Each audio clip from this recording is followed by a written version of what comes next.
What's going on, guys? Kulprit here, and welcome back once again to another episode of my Road to Battlefield 4 series, where I talk about all the interesting kind of things I think about when I look forward and think about Battlefield 4. But before I get into today's business and today's topic, which is a kind of a little bit of a controversial one, people are pretty passionate on both ends of the fence here.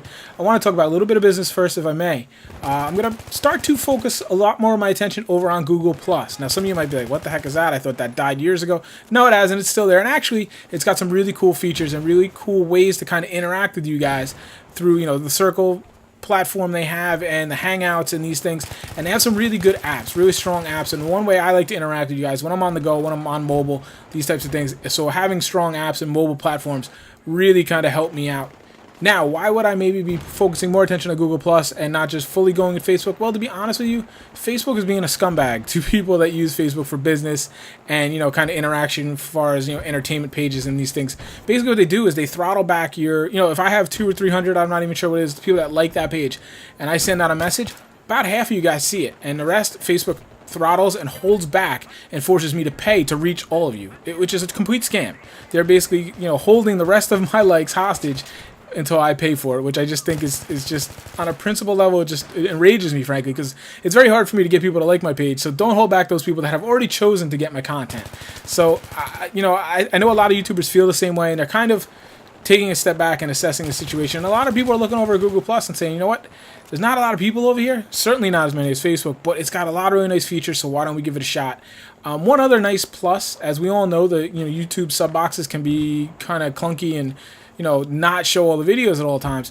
Well, because Google Plus and YouTube are owned by Google, obviously, every time I post a video on my YouTube account, since it's linked to my Google Plus account, it will automatically be uploaded and posted there. So if you're following me on Google Plus, you're going to get any updates and things I share, pictures, just status updates, these types of things, links I post over there. But you're also going to get a feed of every video I post immediately upon posting.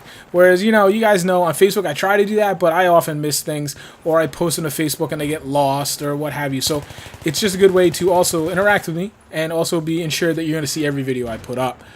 Secondly, I wanted to point your attention to the forums, the Company 08 forums. I just wanted to, Battlefield 4 is coming right around the corner. The beta is going to be here. Everybody's excited for it. So if you're looking for good players to play with, you're looking for a good community to hang out with, mature, respectable, but fun at the same time, I can't recommend Company 08 anymore. The forums are a great way to kind of introduce yourself. In fact, that's the way we recommend you do it. Go make a post saying, hey guys, what's up? My name is this. I enjoy this, and these are the games I like to play. We will then help you get situated into our text chat, which is a Skype channel. Actually, we have quite a few of them. I can't even keep them all track anymore.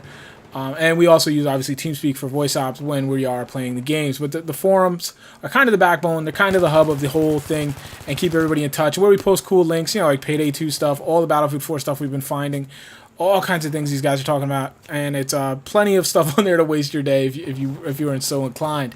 So yeah, make sure you check that out. It's company008.com, company with a K, obviously. You guys know the theme here. There's also a link in the description. I'll take you directly there. Other than that, let's get on to the topic at hand.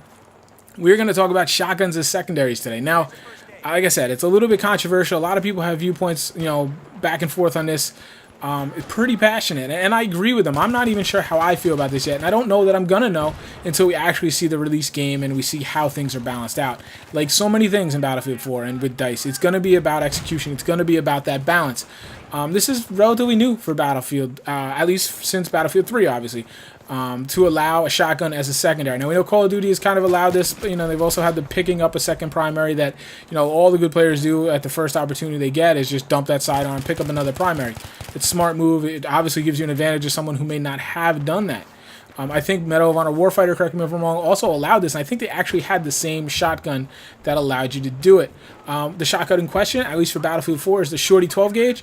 Basically, it's 3 rounds, 1 in the chamber, 2, on backup. I almost said magazine, but it's not. 3 rounds total. But basically, he's going to make this gun. You guys saw it in the Fishing and Baku trailer. That was that little tiny shotgun. Almost looks like a toy. Definitely not a toy, though, if you see it in action. It's got the little folding foregrip. It's kind of cool. Like, I really want to get my hands on it and play it. Looks like it would be a really satisfying gun to use. Kind of hip fire in this thing with a little foregrip. Looks really cool. We've also now seen it on Gamescom, where it's been confirmed that it will also replace a sidearm pistol for you. So you have that option. You can pick obviously from the available sidearms, pistols, and you can also pick this little Shorty 12 gauge shotgun. Now this, obviously gives you a lot of options. Do you pick this thing that obviously has, it's a hallway sweeper, it's a room clearer? If you're a guy like me that likes to rush, that likes to, run into buildings and try to clear them out, this is obviously going to be an attractive tool. If you're also a guy like me that may not have the best accuracy and is kind of an assist king a lot of times, where you get some hits, you can't finish the guy off, you get in that, to the bottom of your magazine, or you run the magazine dry, being able to just pull this thing out and spray and pray quite literally and getting that kill shot, that could seriously help your game. I'm not afraid to say it. Now, the thing I'm worried about is exactly that this is kind of a noob crutch. And I said it was me too. It would help me. So I'm not calling anybody noobs. I'm calling myself a noob. So I do worry about that. I obviously worry about the troll factor. And the bottom line is what I'm really worried about is just the balance. And I think the main balancing mechanic of this weapon is going to be that reload timer. Not just, reloading dry, but, each pump, each shot. And then, obviously the cone of damage and these things are obviously going to be in effect. But that reloading, since it's the main differentiation point between the sidearms and the shotgun, is going to be, you take your standard pistol on average, probably has like 15 rounds in the magazine. Whereas this is going to give you 3 rounds total. That's a big difference, but obviously a shotgun is going to behave very differently than pistol. So I like that they're going to give you this variety. I like that they're going to, make you make this decision.